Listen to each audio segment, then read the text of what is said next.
மீனாட்சி மாமி, வாங்க வாங்க உட்காந்துக்கோங்க. நான் உங்ககிட்ட பேசணும். என்ன மாமி, ஏதாவது முக்கியமான விஷயமா?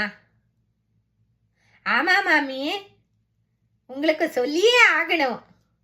இன்னைக்கு நான் காய்கறி வாங்கிட்டு வந்துகிட்டே இருந்தேனா, நம்ம பில்டிங் முன்னாடி கூட்டமா இருந்ததோ.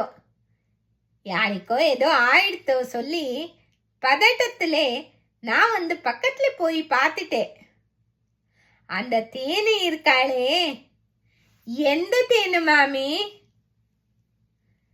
நம்ம பில்டிங் கடைசி ஆத்துல இருக்காளே அந்த தேன்மொழி மாமி பட்டு புடவைய காமிச்சுக்கிட்டு இருந்தா.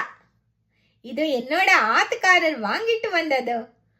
அப்படி எல்லாரும் கூப்பிட்டு காமிச்சுக்கிட்டே இருந்தா. நானும் அப்படியே போய் பார்த்துட்டு வந்தேன்.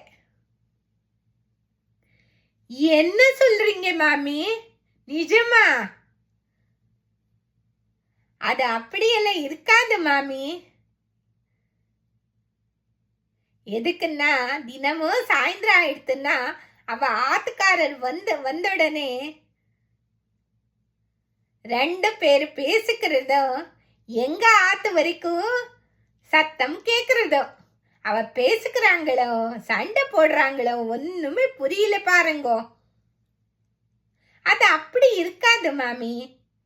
இவ அவ ஆத்துக்காரர பர்சுல இருந்தோ இவளே பணம் எடுத்துட்டு பட்டு புடவை வாங்கிட்டு வந்திருக்கா. அது எல்லாருக்கும் காமிச்சுக்கிட்டு இருந்தா. அப்படி எனக்கு தோன்றது மாமி.